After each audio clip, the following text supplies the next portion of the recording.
Hey, what's up, you guys? My name's Travel Nurse Gary. This is the Everything Travel Nurse Show. Today's episode is called 10-Minute Contract. I'm actually up for reassignment right now, and what we're going to do is take the entire process of signing another contract as a travel nurse and condensing that down into a 10-minute video so that you can see the entire process. I remember when I was a new nurse, I had a lot of anxiety for the entire process because I just didn't understand it. So we're going to try and make it fun, entertaining for you so that you can really enjoy this video. While you're enjoying this video, make sure you hit the thumbs up. It's great content. We truly appreciate it here. Also, if you'd like to see more videos in the future, subscribe. We'd love to have you here on this channel. So when it comes to the 10-minute contract, there's just one really big problem that we're facing looking ahead. I have no idea where I'm going to end up in the next 3 months, so we're going to actually kind of rely on the recruiter to help us out and help find us a good summer location 2022. That is all coming up next here on the Everything Travel Nurse Show.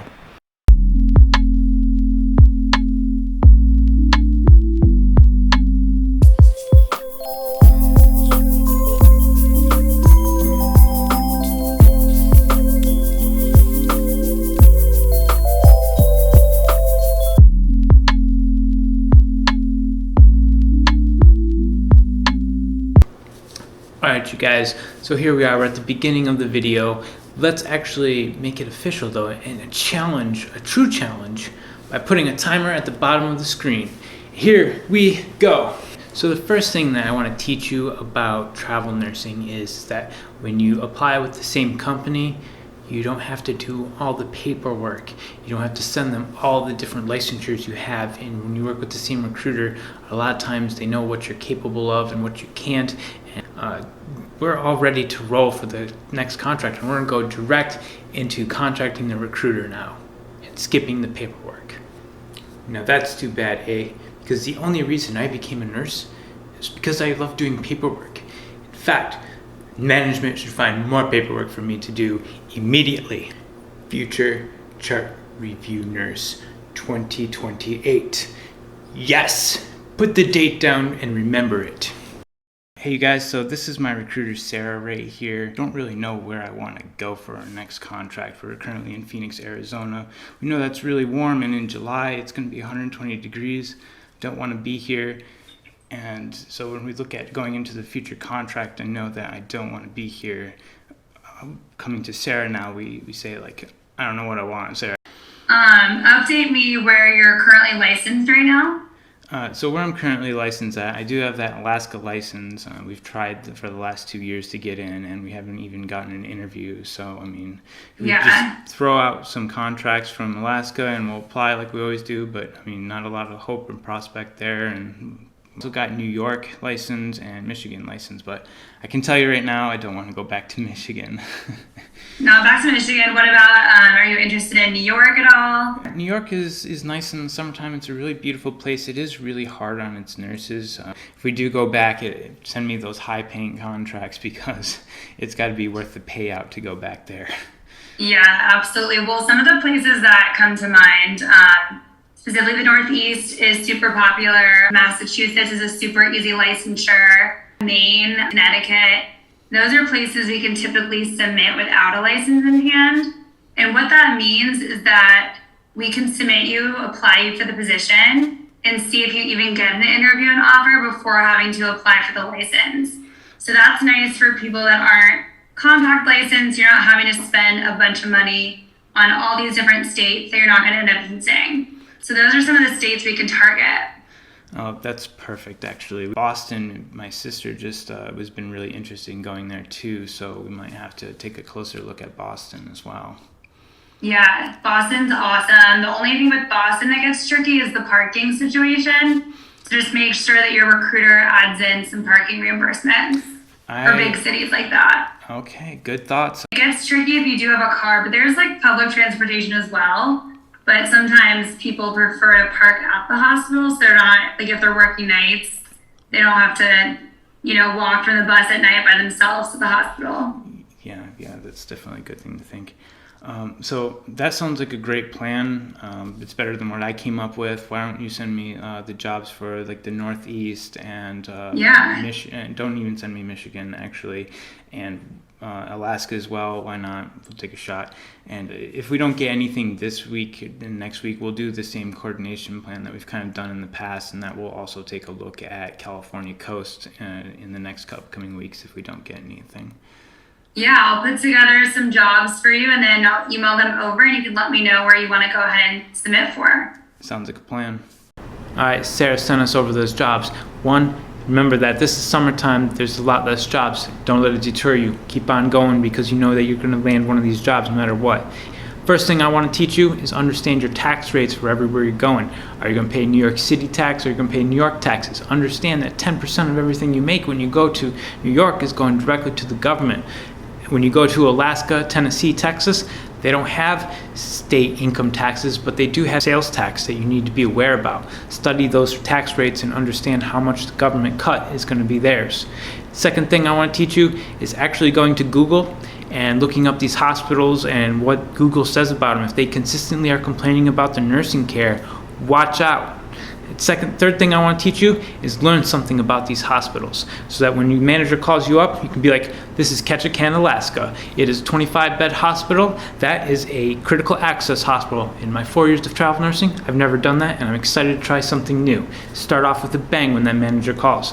So out of all these jobs, there was Ketchikan and Sedulton, Alaska. I like both of them. They meet all of my needs. We're going to call Sarah up, submit for these jobs.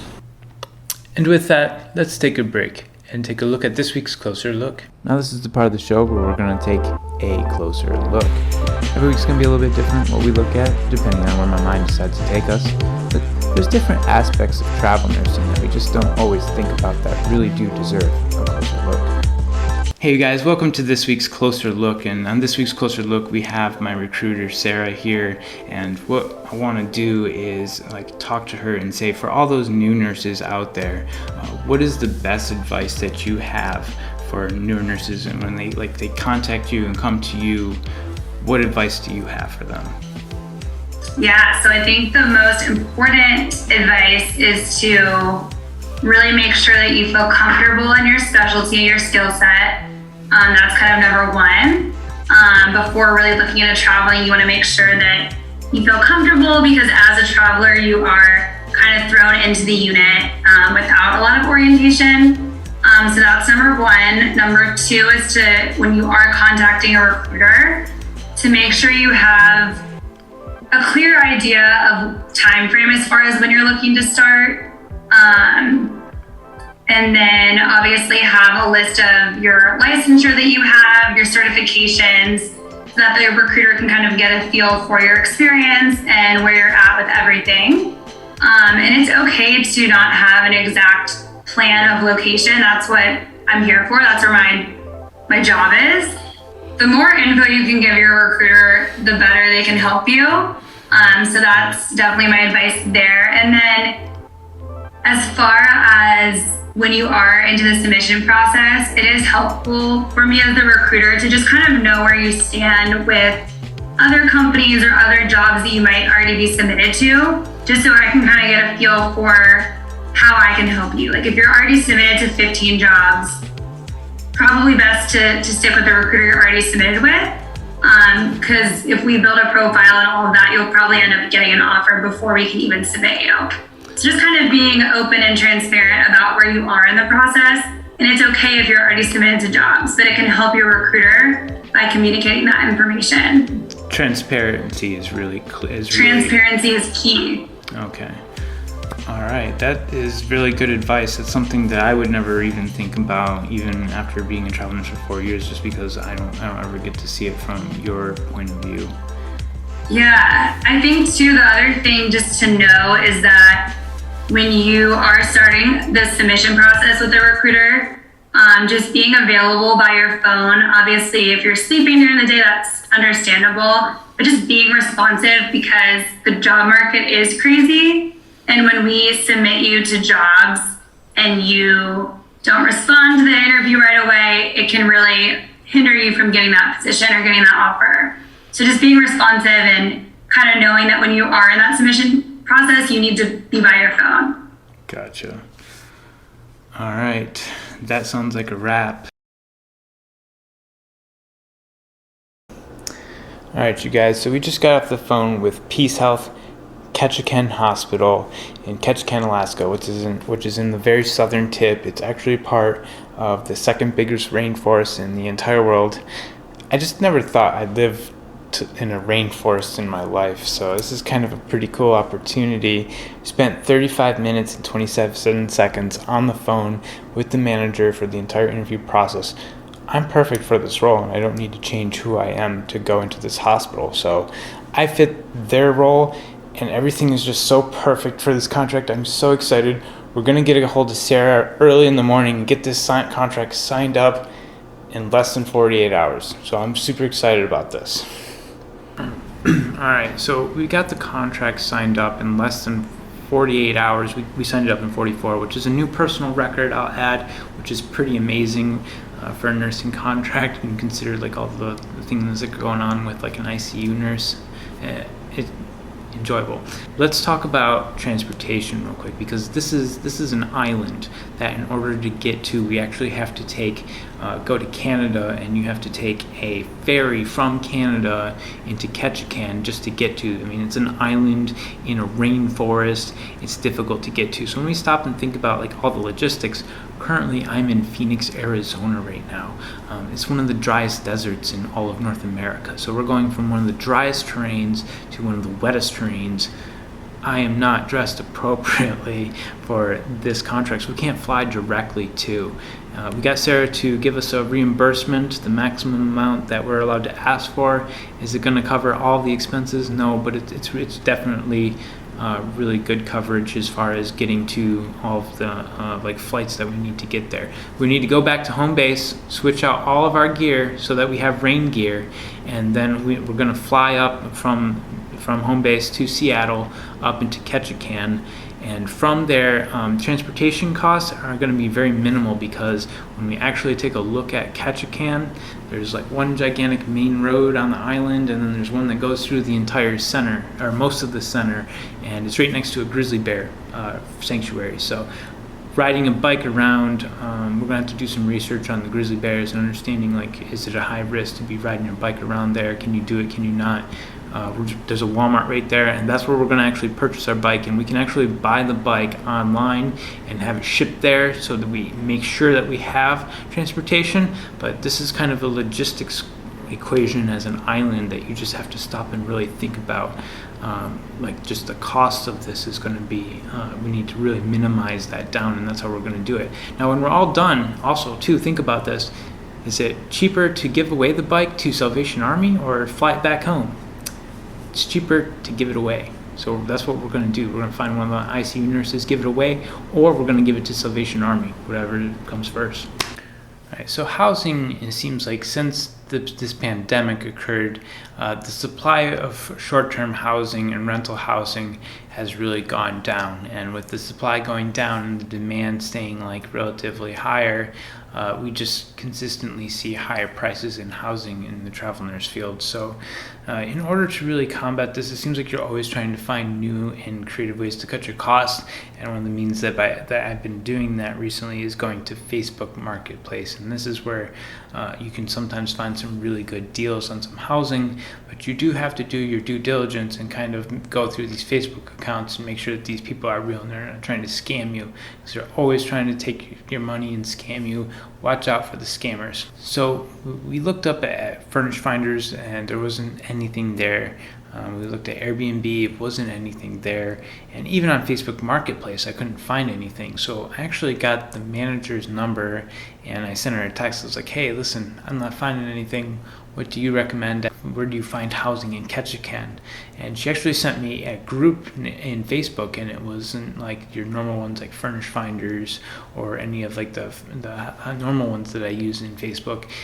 And it was like Ketchikan Alternative Housing, and it was a group name, and I had to actually post on there and say, this is me right here, this is a photo of me, I'm Gary, I'm willing to pay this much money, all I'm looking for is somebody's spare bedroom in their house. And within an hour I got 6 different offers, and some of them were fake. We were able to go through like Facebook and like verify that this was a person who was on Facebook for more than 10 years and that they were like had a bunch of photos, and I could kind of tell that this was a real account, it wasn't fake. So we contacted them and said, listen, I'm really interested in finding at your house. And living with other people has really been the big difference between cutting my cost and keeping everything under control. So if you don't mind living with other people, really keep that open. All right, you guys, so when I wrote this episode out, most of the time during the summer, there's just such a decreased demand for jobs that I didn't really anticipate getting a contract in less than 48 hours. I thought this was going to be a 2 to 3 week process, because that's how it normally takes a while to land jobs in the summertime. So to just come out and land this within 2 days, this is really just amazing that we were able to do that. And that's just how these contracts go. You never know where you're going to get sometimes, and you can just throw in that application and maybe you'll get a bite, maybe you won't. Maybe it'll take you 3 years to land a contract in Alaska, but I'm so excited about this. I've been dreaming about going to Alaska. It's summertime in Alaska is the ultimate vacation, and then to have the company pay for it and then send you there, it's just it's such a dream come true, and I'm really excited for this. And I really thought that I was going to end up probably back in California on the coast for another summer, which I actually really enjoy. But this just goes to show you, you just truly never know what's going to happen. All right, you guys, so that's all we've got for this week's episode. Hope you enjoyed it. It was a great episode, and it was nice to have the first time having Sarah on the scene. Thank you for that. And one last question that we'd always like to end all of our episodes with when we have a guest star is, what's your favorite food? My favorite food is lobster. Lobster? Lobster.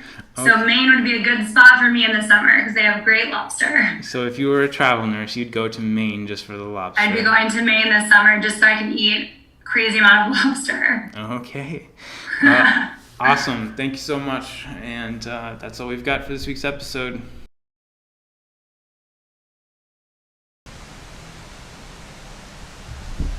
What's up, you guys, and welcome to Ketchikan, Alaska. Just want to say real quick, first year I applied for Alaskan summer, I didn't get the job. I went to Kennewick, Washington for 13 weeks. Second year applying for the summer contract in Alaska, didn't get it. Went to the California coast and spent 6 months on San Luis Obispo, California. Third year applying, guess what? Didn't get the job.